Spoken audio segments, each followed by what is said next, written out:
Di Illinois, Amerika Serikat, tepatnya di Jefferson County, ada kota kecil bernama Aina, yang lebih tepatnya sering juga disebut desa sih, soalnya mereka cuman ditinggali sekitar 200 keluarga, dan kehidupan mereka tuh benar-benar simple, kayak main The Sims. Mereka cuman punya satu supermarket, satu pom bensin, satu bank. Kalau misalnya kalian pernah tinggal di kota kecil, kalian pasti ngerti banget gimana rasanya tiap kali keluar rumah, kalian pasti ketemu dengan orang yang kalian kenal. Random aja, lagi beli telur, ketemu dengan si A, lagi benerin mobil ketemu dengan si B. Paham kan? Dan biasanya kota-kota kecil kayak ini kekeluargaannya tuh erat banget. Gimana enggak ya? Ibaratnya semua orang yang tahu dengan kita biasanya kenal juga dengan keluarga kita yang lain. Entah itu pamannya saling kenal atau orang tuanya juga saling temenan, bestie mungkin. Belum lagi dari jalan tol dan juga rel kereta yang lewat, itu mereka bisa melihat dengan jelas bagaimana pemandangan kota Aina. Tapi yang jadi bisikan tetangga bukan tentang kasus perselingkuhan, tapi tentang kasus pembunuhan. Gimana enggak? Dalam waktu jangka 2 tahun, di kota ini sudah ada 15 kasus pembunuhan dan rata-rata unsolved. Secara logika harusnya kalau misalnya mereka kenal satu sama lain dan kota ini kota kecil yang mudah banget untuk diinvestigasi, harusnya kasusnya cepat terungkap, bener kan? Tapi masalahnya banyak banget orang yang datang ke Aina cuman sekali lewat. Mereka nggak tinggal, mereka cuman ya entah mungkin jalan-jalan, entah berburu. Karena di kota ini juga banyak lahan peternakan dan di belakangnya itu kalau misalnya ada masa-masa berburu rusa, rame banget. Kalau tiba-tiba kalian dengar suara door, ya orang mikirnya link, ada yang lagi berburu rusa. Belum lagi ada penjara yang lokasinya deket banget dengan kota ini. Dan pada tahun 1980-an, semua keluarga menyiapkan senjata. Bahkan saat mereka jemput anak, mereka bawa senjata. Karena semua orang takut. Mereka berbisik-bisik dan ngerasa ngeri. Kayaknya ada sekomplotan orang yang benar-benar kejam yang tinggal di sekitar mereka. Seberapa sering sih kalian dengar kasus tentang anak yang baru aja lahir dipukuli habis-habisan sampai meninggal? Sebelum lanjut ke cerita, aku pengen menyapa kalian semua. Hai semuanya, thank you udah balik lagi ke channel Ruang Gelap, balik lagi dengan aku Amira. Seperti biasa cerita kita punya banyak trigger warning, menyangkut ibu hamil, anak-anak di bawah umur, dan juga kasus unsolved. Kalau kalian udah tahu Ruang Gelap, kalian pasti tahu durasinya biasanya panjang. Dan kalau kalian baru, hi, welcome to the club. Dan tanpa berlama-lama lagi, langsung aja kita masuk ke cerita. Welcome to Ruang Gelap.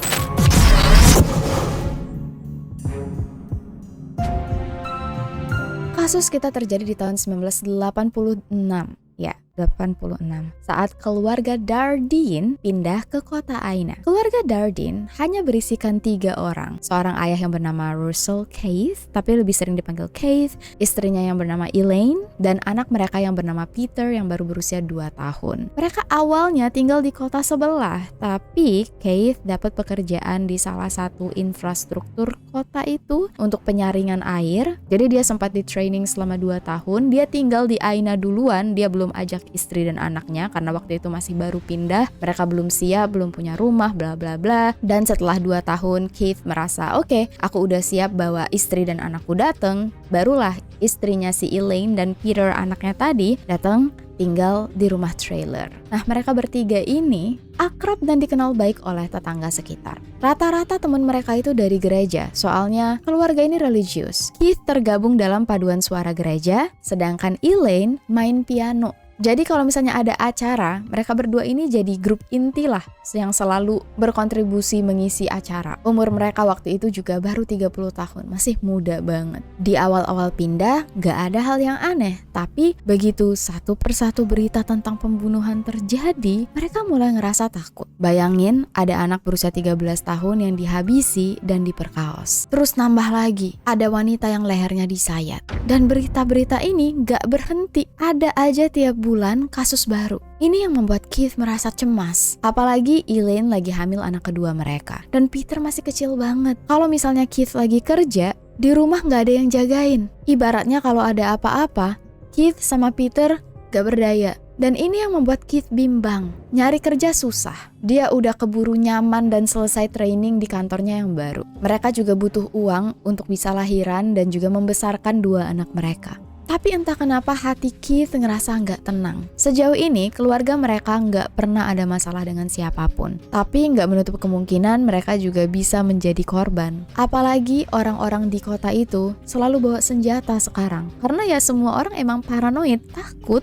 Dan dari sinilah Keith mulai kepikiran, dia ngomong ke keluarganya, kayaknya kami mau balik lagi deh ke Mount Carmel. Mount Carmel ini tempat kelahirannya si Keith. Keluarganya ada di situ semua. Meskipun ayah dan ibunya udah pisah rumah, tapi masih tinggal di kota yang sama. Mungkin Keith ngerasa lebih aman kalau dia tinggal di kota yang sama dengan orang tuanya yang seenggak-enggaknya bisa bantu ngejagain Elaine atau Peter kalau misalnya dia lagi kerja di luar. Ibunya sempat nanya, kamu yakin mau balik lagi ke Mount Carmel? Kamu kan nyari kerja. Kalau misalnya kamu balik ke sini kamu nggak dapat kerjaan gimana? Dan Keith bilang nggak masalah. Ya udah nggak apa-apa. Kalau misalnya kami belum bisa dapat kerja pun nggak apa-apa, pindah dulu aja ke sana. Dan ini yang agak sedikit aneh, soalnya Keith dan Elaine bener-bener hemat banget. Uang itu bener-bener mereka jaga. Mereka nggak pernah foya-foya. Mereka tuh selalu nabung dan hati-hati banget tentang namanya pendapatan. Jadi waktu dengar Keith pengen pindah meskipun dia belum tahu bakal dapat kerjaan atau enggak, itu sesuatu yang aneh. Bahkan kalian aja tadi denger kan, si Keith pindah dulu ke Aina untuk training, setelah selesai baru dia ngajak keluarganya. Saking dia pengen mastiin dulu kerjaannya udah mantep. Nah sekarang tiba-tiba mau pulang ke Mount Carmel ya aneh aja. Tapi kalau misalnya aku jadi Keith, kayaknya aku juga bakal mikir 100 kali deh. Bayangin perasaan gak tenang waktu di kantor mikirin di rumah gak ada siapa-siapa, siapa yang jagain istri, siapa yang jagain anak, ya kan? Sama lah kayak kita kalau ninggalin orang tua sendirian di rumah. Pokoknya Keith overprotective banget. Pernah nih, ada 2 wanita yang masih remaja, tiba-tiba datang ke rumah mereka, ngetok, gak kenal, pengen minjem telepon. Untungnya waktu itu Keith ada di rumah dan dia gak ngebolehin 2 remaja tadi masuk. Bukannya gak mau nolong, tapi dia takut. Dia gak kenal, kalau misalnya diajak masuk, tiba-tiba kenapa-kenapa ya, siapa yang mau tanggung jawab? Bisa jadi ini anak cuman pancingan. Mungkin ada kelompoknya yang nanti tiba-tiba langsung datang menyerbu. Itu yang ada di pikiran Keith. Itu juga yang dilakukan oleh warga sekitar sih. Ibaratnya, kalau misalnya kalian kenapa-kenapa di jalan, mending kalian usaha sendiri ke kantor polisi daripada nanya atau minta tolong orang. Separno itulah. Ya kalau misalnya sekarang aku pikir-pikir lagi, kayaknya aku juga bakal pindah sih dari kota ini. So, setelah berembuk dengan Elaine, mereka memutuskan untuk balik lagi ke Mount Carmel dan rumah trailer mereka dipasangin semacam tanda mau dijual. Siapapun yang berminat, silahkan menghubungi mereka. Tapi sayangnya, sebelum rumah mereka terjual, tragedi yang buruk benar-benar menimpa keluarga ini.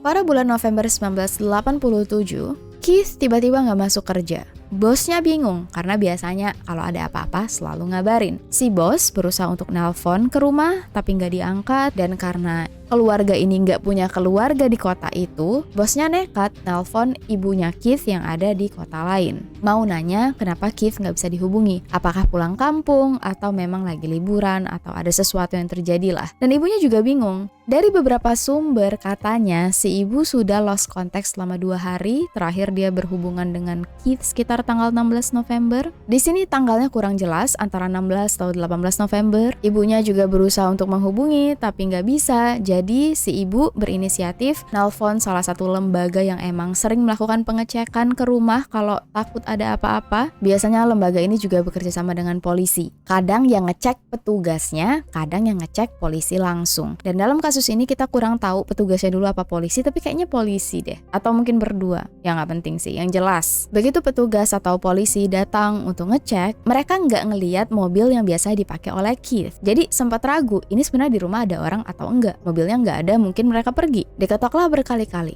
tapi nggak ada jawaban. Nah, penasaran, mereka berusaha untuk ngintip dari jendela depan dan jendela belakang. Dari salah satu jendela di samping yang terhubung langsung ke kamar master, kamar utama, petugas ngeliat ada yang tidur di atas kasur. Mereka sempat ngerasa lega, diketok berkali-kali biar bangun, tapi sekeras apapun mereka ngetok dan manggil, yang tidur di ranjang nggak bangun-bangun. Di sini, mereka mulai deg-degan, berusaha untuk membuka kunci secara paksa, tapi tiba-tiba ada petugas yang teriak, gak usah didobrak, ini pintu belakang rumahnya gak dikunci kok, bisa langsung dibuka. So, mereka masuk ke dalam, manggil-manggil, jalan ke arah kamar, dan begitu masuk, mereka shock. Trigger warning ya, sekilas kamar ini emang bersih, gak terlalu ada banyak darah, tapi pihak polisi melihat ada tongkat baseball. Dan orang yang tidur di atas ranjang ternyata ada 3. Elaine yang berusia 30 tahun, Peter yang berusia 2 tahun, dan anak bayi yang baru aja lahir. Tapi semuanya sudah dalam keadaan meninggal karena dipukul habis-habisan menggunakan tongkat baseball. Para polisi benar-benar shock karena mereka nggak nyangka kok bisa ada orang yang ngabisin anak kecil. Trigger warning lagi, aku nggak mau kalian terlalu shock. Anak bayi yang baru lahir tadi benar-benar baru aja dilahirkan oleh Elaine karena kayaknya dia terlalu shock saat dipukuli. Soalnya usia kandungannya waktu itu masih 7 bulan, belum seharusnya launching ya, belum seharusnya dilahirkan. Tali pusar masih terhubung, tapi langsung dihabisin begitu aja. Ada banyak polisi yang trauma waktu melihat langsung kejadian TKP. Mereka sadar kondisi TKP lumayan bersih, yang berarti pelakunya sempat membersihkan rumah terlebih dahulu, dan kalau dilihat dari kondisi rumah, nggak ada tanda-tanda orang berusaha masuk secara paksa. Kemungkinan besar pelakunya dipersilahkan masuk ke dalam rumah itu. Dan yang jadi tersangka utama adalah Keith. Karena cuman dia yang gak ditemukan di dalam rumah. Polisi langsung yakin ini pasti pelakunya Keith yang entah kenapa mungkin pengen hidup sendiri, bikin identitas baru, atau dia ngerasa terbebani dengan keluarganya. Soalnya banyak kan kasus-kasus kayak gitu. Kasus yang biasa kita kenal dengan nama femicide. Dan berhubung tadi di luar polisi nggak ngelihat mobil Keith, mereka yakin banget Keith melarikan diri. Sebagian pihak kepolisian dikirim untuk melakukan pencarian, sebagian lagi melakukan olah TKP. Uang dan perhiasan yang ada di rumah itu nggak ada yang hilang. Soalnya pelaku nggak ngambil perhiasan maupun uang yang ada di dalam rumah itu. Bener-bener tok menghilangkan nyawa seluruh orang yang ada di rumah. Tongkat baseball yang dipakai sebagai senjata ternyata punyanya Peter. Itu hadiah ulang tahun dari Keith untuk Peter. Ironis banget ya. Pihak kepolisian langsung mengabari keluarga Keith dan mereka udah 100% yakin kasus ini terungkap. Tapi malam harinya, subuh hari, ada orang yang pergi berburu di ladang gandum. Waktu itu emang lagi musim berburu. Saat memerhatikan sekitar ladang gandum, mencoba untuk mencari apa yang bisa ditembak, para pemburu ini ngeliat ada sesuatu yang tergeletak di ladang. Ini bukan rusa, bukan hewan, melainkan jenazah seorang pria yang ditembak sebanyak 3 kali di kepala. Tapi yang paling mengerikan, trigger warning. Alat kelaminnya dipotong habis. Di saat yang bersamaan, pihak kepolisian juga mendapatkan informasi bahwa mereka menemukan jenis kendaraan yang sama persis dengan yang biasa dipakai oleh Keith, yang kemudian dikonfirmasi oleh ayah kandung Keith bahwa benar mobil yang ditemukan pihak kepolisian punya anaknya. Yang waktu dicek di dalam mobil ditemukan bercak darah yang cocok dengan darah Keith. So, waktu pihak kepolisian menerima informasi bahwa jenazah seorang pria ditemukan di ladang gandum, mereka langsung, jangan-jangan itu Keith? Tapi nggak mungkin kalau Keith juga dihabisi, siapa pembunuhnya, ya kan? Dan waktu dilihat di otopsi, konfirmasi bahwa jenazah memang Keith. Yang berarti pelakunya bukan dia, karena impossible, nggak mungkin Keith menghabisi nyawanya sendiri. Dari luka tembakan, senjata nggak ditemukan, terus lokasi mobil Keith yang ditemukan polisi itu jaraknya deket banget dengan kantor polisi. Entah pelakunya berusaha mengejek atau percaya diri nggak bakal bisa ditangkap oleh polisi. Dan kenapa alat kelamin Keith juga dipotong, nggak ada yang tahu.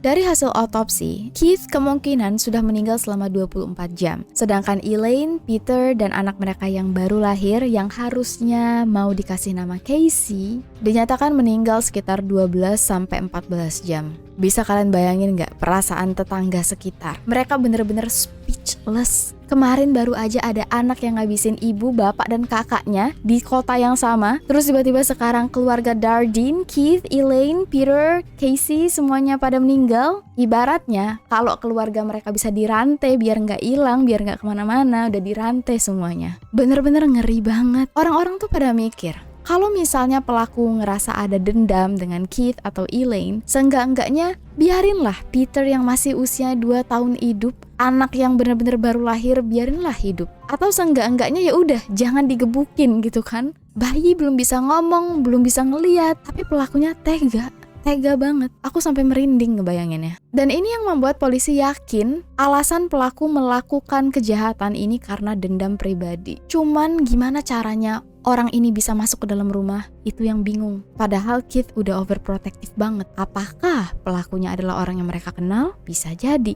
30 detektif dikumpulkan. Nggak cuma dari kota Aina, tapi dari kota-kota sebelah. Semuanya berembuk, berusaha untuk mencari petunjuk. Mereka menginterview lebih dari 100 orang di sekitar orang-orang yang mencurigai mencurigakan, napi yang baru aja dilepasin. Rumah itu benar-benar mereka teliti banget satu persatu barang, sampai mereka juga nemu ada semacam rokok ganja cuman sebatang dan sempat jadi kontroversi. Orang-orang mulai berpikir apakah mungkin Keith atau Elaine ada yang terlibat dalam transaksi obat-obatan terlarang yang pada ujungnya membuat mereka jadi korban. Tapi kalau dari cerita orang sekitar, sama sekali nggak ada tanda-tanda Keith ataupun Elaine pakai barang-barang terlarang, termasuk rokok.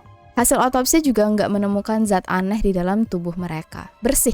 Jadi ada juga yang berpikir kayaknya salah satu pelaku atau pelakunya, kalau emang cuma satu, berusaha untuk supaya mampu melakukan kejahatan yang luar biasa keji ini. Tapi yang jadi pertanyaan polisi juga, pelakunya tuh comfortable banget di rumah itu. Setelah dia menghabisi Elaine, Peter, dan anak bayi tadi, dia tuh masih sempat ngelapin darah dan beres-beres. Belum lagi ketiga jenazah di atas ranjang itu dideretin terus dikasih selimut kayak orang tidur. Kalau misalnya nggak peduli atau biasanya kalau misalnya dendam pribadi, justru korban biasanya dipermalukan. Entah dibuat dalam posisi yang tidak pantas, ditelantarkan, tapi ini bener-bener dijajarin, dikasih selimut kayak orang tidur. Dibersihin lagi rumahnya, yang membuat polisi yakin kayaknya pelakunya cukup peduli dengan keluarga ini. Ada rasa simpati. Ya aneh juga sih, tapi kalau ada rasa simpati kok tega banget melakukan hal ini. Intinya, pihak kepolisian ngerasa pelakunya dikenal oleh keluarga Keith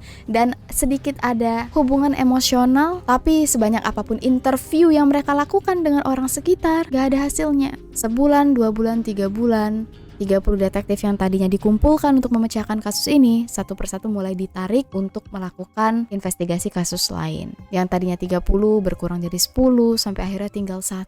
Dan satu orang ini pun pada akhirnya gak bisa menemukan titik terang. Kasus keluarga Dardin sampai sekarang masih unsolved.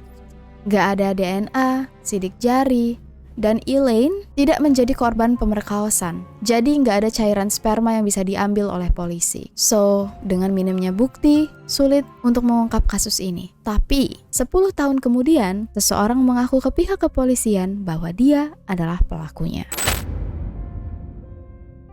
Tommy Lynn Sells. Kalau kita bicara soal Tommy, kita sebenarnya bisa bikin video khusus untuk dia. Tapi ya karena ini ada sangkut pautnya dengan keluarga Dardin, langsung aja kita ceritain di sini, dan itu yang mungkin bakal bikin kasus ini jadi durasi panjang. Oke, so Tommy adalah salah satu anak paling gak beruntung di dunia dan bener-bener menyedihkan banget masa kecilnya. Tapi bukan berarti kita menjustifikasi apa yang dia lakukan waktu udah dewasa ya. So, waktu Tommy masih berusia 18 bulan, dia punya kembaran, cewek. Tapi keduanya menderita meningitis dan kembarannya ini meninggal dunia. Tommy selamat. Dari kecil, Tommy gak punya ayah. Sosok ayah itu udah gak ada di dalam kehidupan dia sejak awal. Dia cuma tinggal dengan ibunya dan dia punya 4 saudara lain. Karena keteteran, Tommy dititipkan ke tantenya, dibesarkan dengan kasih sayang, sampai-sampai tantenya itu mau ngambil Tommy sebagai anaknya sendiri, mau diadopsi. Tapi si ibu gak mau. Jadi si Tommy tadi diambil lagi untuk dia besarkan. Dan sayang banget, masa kecil Tommy benar-benar menyedihkan. Di usianya masih 7 tahun, dia udah alkoholik, udah mabuk-mabukan. Temen-temennya bapak-bapak yang juga suka mabuk-mabukan. Dan dari sini Tommy menjadi korban pelecehan. Tommy mengalami trauma. Dia nggak bisa berkomunikasi dengan keluarganya. Dan karena depresi, salah pergaulan, Tommy yang baru berusia 10 tahun terjun ke dunia obat-obatan. 3 tahun kemudian, Tommy dipergokin masuk ke dalam kamar neneknya yang waktu itu sedang tidak menggunakan busana. Dan karena kejadian ini, Tommy semacam ditendang dari keluarga. Ibunya dan saudaranya tiba-tiba pindah ke kota lain, ninggalin dia sendirian. Dan untuk pertama kalinya waktu berusia 13 tahun, Tommy menembak seorang wanita yang untungnya masih bisa diselamatkan. Dia sempat masuk penjara sebentar, penjara anak-anak, dan waktu berusia 14 tahun dia bebas, mulai hidup entah luntang-lantung sana-sini, gak punya keluarga, pindah-pindah dari satu tempat ke tempat lain. Tommy sempat kontakan lagi dengan keluarganya, tapi ibunya bilang Tommy berusaha untuk melakukan pelecehan, yang tentu aja langsung membuat Tommy ditendang lagi keluar dan udah gak dianggap keluarga lagi. Dan dari sinilah Tommy mulai melakukan berbagai macam bentuk kejahatan, mulai dari pelecehan, pencurian, perampokan, sampai pembunuhan. Tommy dikenal dengan nama Railroad Killer. Dia sering naik ke kereta, entah tujuannya kemana, terus kalau di tengah jalan dia pengen turun, ya dia turun aja. Dan dia mencari korbannya secara acak. Ini yang membuat pihak kepolisian cukup kaget waktu mendengar Tommy mengaku dia adalah pelaku yang menghabisi Dardine. Karena masuk akal, dari rel kereta, dari jalan tol, kota Aina kan kelihatan. Masuk akal banget tiba-tiba Tommy turun, terus dia mencari mangsa secara acak. Tapi banyak juga polisi yang merasa skeptis. Kayaknya Tommy cuma nyari perhatian, bohong, dan berusaha untuk hidup. Soalnya situasi Tommy waktu itu udah dalam penjara. Dia ketahuan, terbukti bersalah, telah menghabisi nyawa seorang remaja berusia 13 tahun dan berusaha untuk menghabisi nyawa seorang anak berusia 10 tahun. Yang untungnya masih bisa diselamatkan dan ngelapor ke polisi yang menjadi alasan kenapa Tommy akhirnya bisa ditangkap. Si Tommy diberi hukuman mati. Baru tuh tiba-tiba Tommy ngaku dia adalah pelaku yang menghabisi keluarga Keith dan Elaine atau Dardine family. Yang menurut polisi kayaknya sengaja Tommy pura-pura punya informasi biar tanggal eksekusinya dimundurin. Atau dia mau menawarkan informasi palsu untuk ditukar supaya hukumannya diringankan. Menurut Tommy, dia bertemu dengan Keith di salah satu bengkel, terus mereka temenan. Nah, Keith ngajakin Tommy untuk datang ke rumahnya, makan malam bareng. Waktu lagi makan malam, Keith tiba-tiba ngajakin Tommy trigger warning untuk berhubungan dengan dia dan istrinya, yang membuat Tommy merasa trauma. Dia keinget lagi dengan saat dia masih kecil, dilecehkan, dan karena marah, Tommy gelap mata, menghabisi semua orang yang ada di rumah. Tapi dari cerita Tommy, banyak banget detail yang salah, yang membuat polisi yakin Tommy bohong. Besok-besoknya baru diubah cerita tadi. Dia bilang, oh enggak Pak Polisi, aku lupa, aku ketemu Keith itu sebenarnya di supermarket, bukan di bengkel. Terus dia bilang dia melakukan pelecehan terhadap Elaine, tapi polisi nggak melihat ada tanda-tanda itu. Beberapa bulan kemudian, Tommy ganti cerita lagi, dia bilang sebenarnya dia datang ke rumah Keith secara tiba-tiba karena melihat kesempatan. Waktu iseng jalan-jalan, ngeliat ada papan rumah dijual. Nah, dia merasa, oke, ini adalah kesempatan buat dia pura-pura nanya-nanya tentang rumah itu. Waktu Keith dan Elaine lengah, secara random, dihabisin aja semua orang yang ada di rumah. Waktu itu, pihak kepolisian terbagi menjadi 2 tim. Tim yang percaya dan pengen ngasih kesempatan, dan tim yang tidak percaya dan ngerasa mereka nggak usah buang-buang waktu. Waktu dibawa ke pengadilan, tim yang percaya minta tolong ke pengadilan dan pihak penjara untuk memberikan kesempatan Tommy dibawa keluar, diberangkatkan ke kota Aina untuk memberi informasi kepada polisi. Biar kita lihat nih, bener nggak dia bisa ngasih informasi lebih. Tapi rupanya permintaan ini ditolak. Menurut undang-undang, para pidana yang dijatuhi hukuman mati benar-benar nggak boleh keluar dari kota yang sudah menjatuhkan pidana tadi. So, Tommy nggak bisa membuktikan apakah dia punya informasi lebih atau enggak. Dan sampai sekarang kita juga nggak tahu apakah benar Tommy pelakunya atau ada orang lain. Belum lagi, banyak banget polisi yang percaya pelakunya nggak cuma 1 orang. Untuk bisa menghabisi 4 orang sekaligus dalam 1 hari, itu butuh tenaga yang besar. Apalagi senjatanya ada 2, pistol yang nggak pernah ditemukan dan tongkat baseball.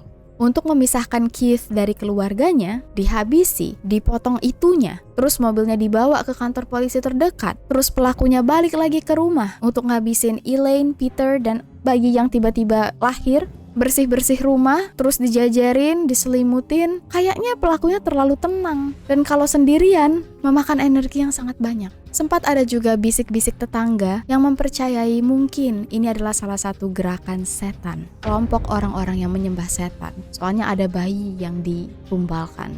Tapi ya balik lagi, bayi ini kan lahir secara nggak sengaja. Kecuali Elaine memang ditargetkan karena lagi hamil besar. Dan waktu itu di tahun 1980-an lagi heboh-hebohnya satanic movement, satanic cult.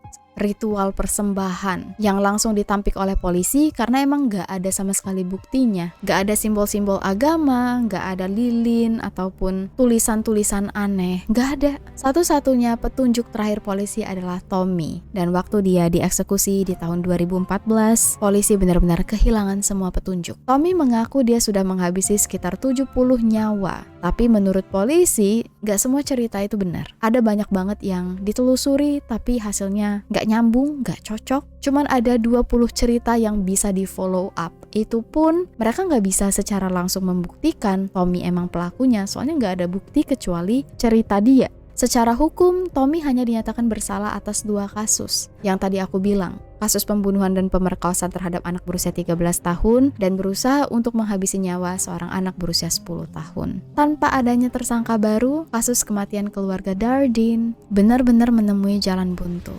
Apa pendapat kalian guys? Ada banyak banget teori yang berkeliaran di internet yang mungkin bisa kalian baca dan bisa kita diskusiin lebih lanjut. Aku ingin mengingatkan jangan lupa untuk kunci kamar, kunci rumah kalian. Jangan lupa untuk selalu berhati-hati dan semoga kita semua selalu terlindung dari hal-hal yang mengerikan. I'll see you guys very soon in the next video. Lebih dan kurang aku mohon maaf dan thank you so much atas semua dukungan kalian. Kalau misalnya video ini di-upload sekitar tahun baru, aku cuma mau mengucapkan selamat libur panjang. Semoga kita semua bisa menghabiskan waktu dengan orang-orang tersayang, bisa istirahat, dan di tahun kedepannya bisa menjadi orang yang jauh lebih baik dan jauh lebih bahagia. I'll see you guys very soon in the next video. Please stay safe, take care, and stay alive.